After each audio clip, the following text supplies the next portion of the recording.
Welcome to the Commander Crew, a Magic the Gathering Commander YouTube channel where we ask the question, who's your commander? We want to thank you for watching our videos.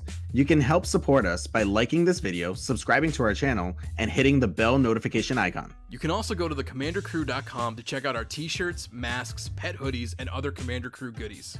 If you want to buy any of the cards seen in this video, be sure to click our TCG Player affiliate link in the show notes below. Lastly, you can help us out by heading to our official Patreon page and becoming a direct supporter of the channel. Now let's get to the video. Oh no. What's up everyone, it's your boy Eddie from the Commander Crew, and today we are going to do a deck tech on Carth the Lion. Carth the Lion is a 3/5 legendary human warrior that costs 2 generic and Golgari, that's black and green, and reads, whenever Carth the Lion enters the battlefield or a planeswalker you control dies, look at the top 7 cards of your library. You may reveal a planeswalker from among them and put it into your hand. Put the rest on the bottom of your library in a random order. He also reads, Planeswalker loyalty abilities you activate costs an additional 1 to activate.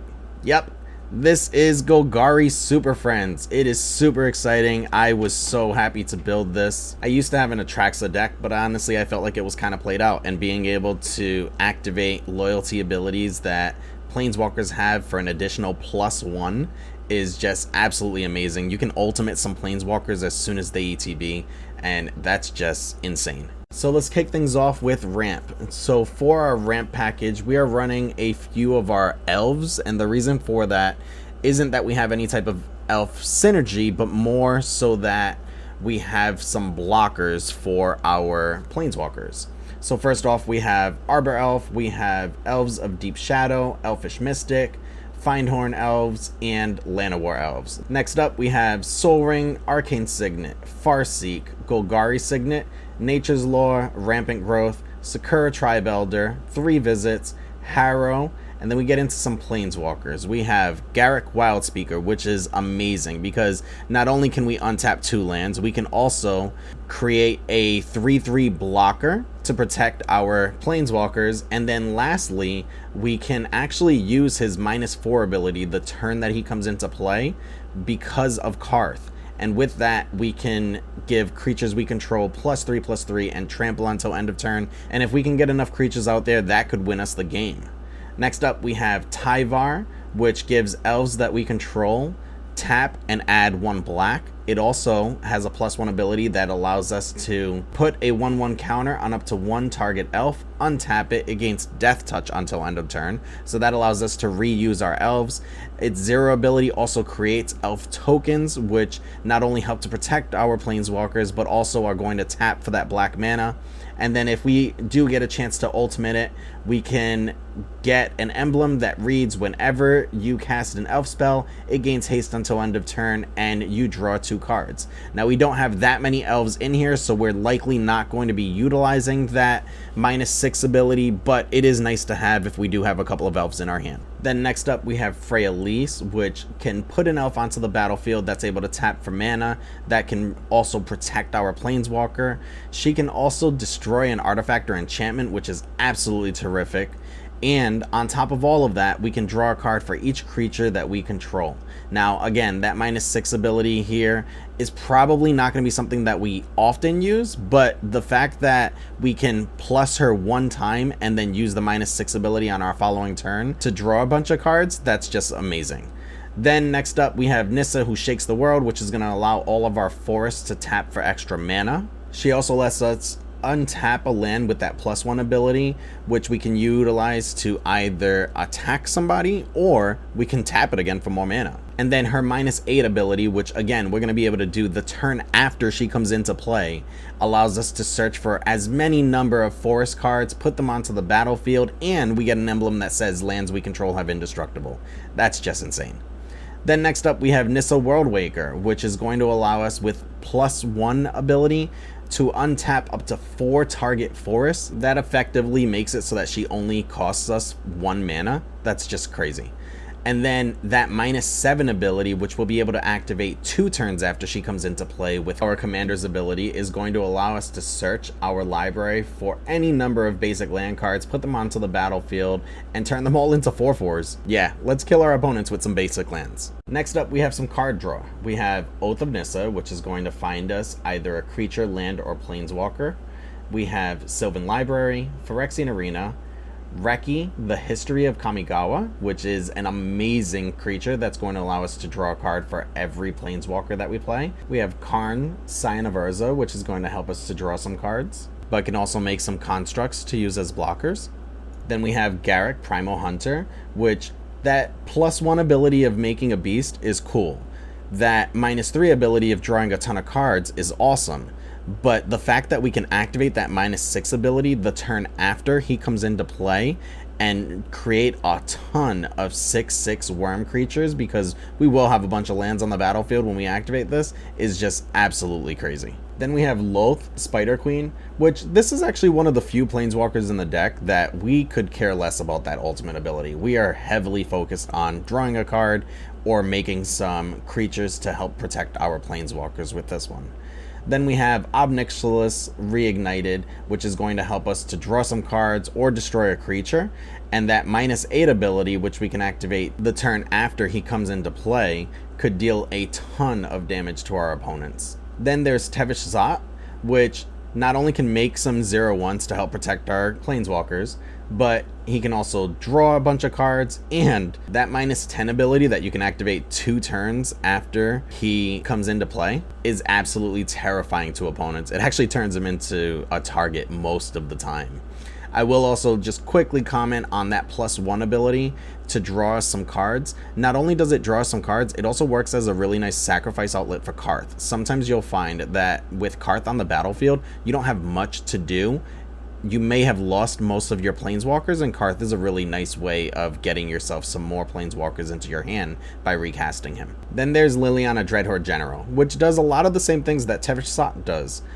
But on top of that, the turn after she enters the battlefield, you can -9 her to pretty much win the game. Most people quit after you activate that ability. Then there's Professor Onyx, which is going to allow you to deal some incidental damage to each of your opponents just by casting some of your instants and sorceries. You can also draw some cards with that plus ability. And then you can also force your opponents to sacrifice the biggest creature that they control. And then the turn after she comes into play, you can ultimate her and basically Torment of Hailfire for 6. Then lastly, there's Ugin the Ineffable, which not only will reduce the cost of your colorless spells, he'll also allow you to draw a card, or you can use his -3 ability to destroy a permanent. Speaking of destroying permanents, next up, let's talk about some of our targeted removal.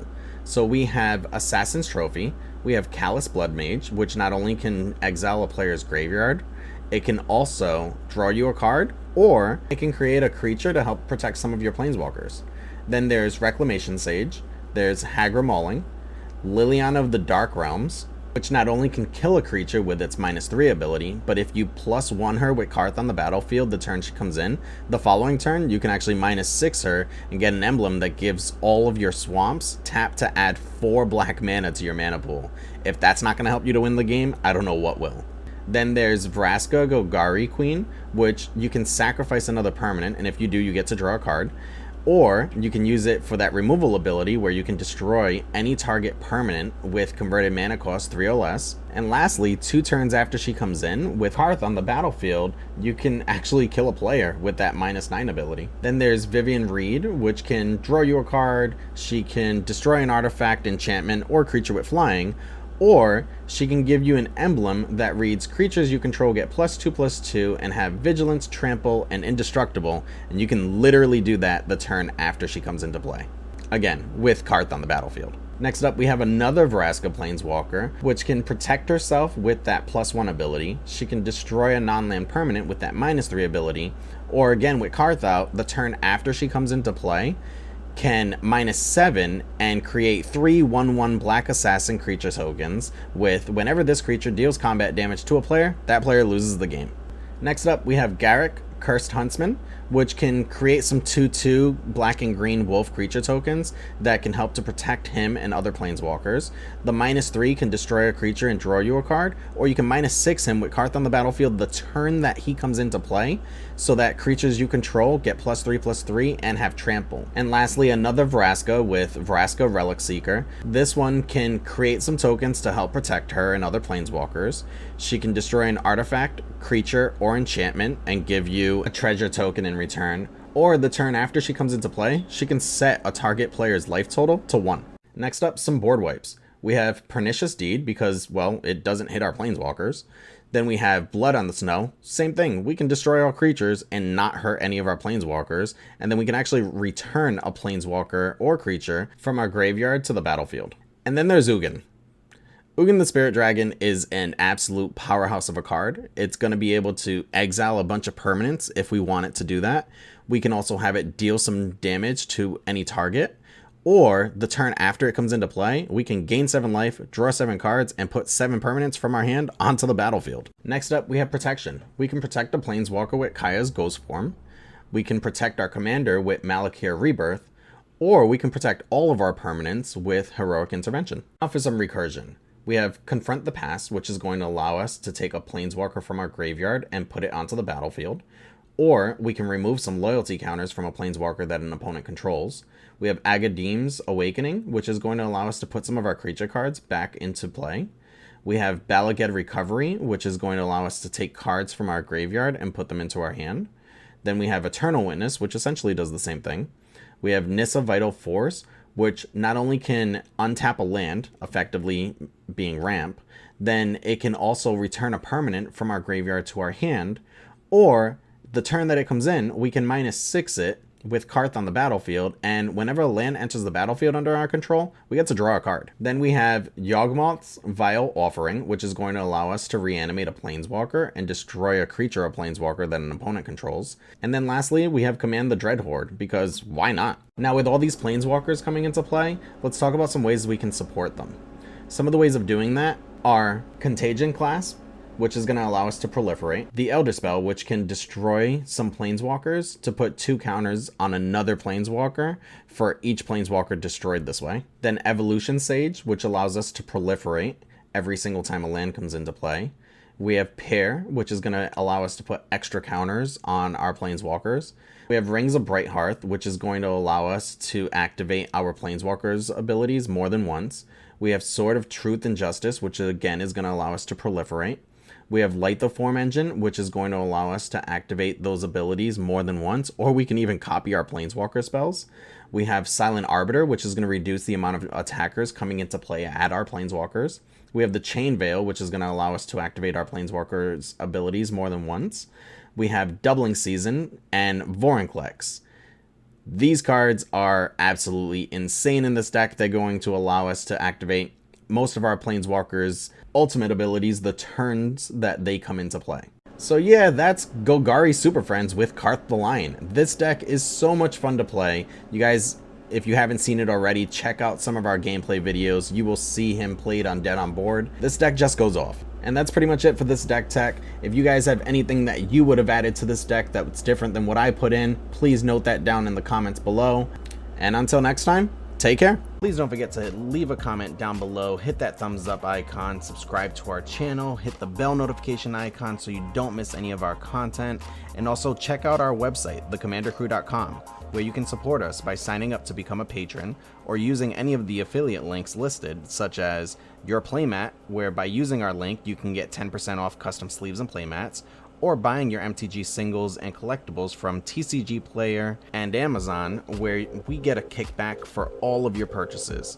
And of course, Teespring, where you can get your custom Commander Crew hoodies, t-shirts, stickers, and even phone cases. You can also chat with us directly on Instagram, Twitter, and in our Discord if you'd like to talk Magic or be a part of any of our future videos. That's all for today, and until next time, take care.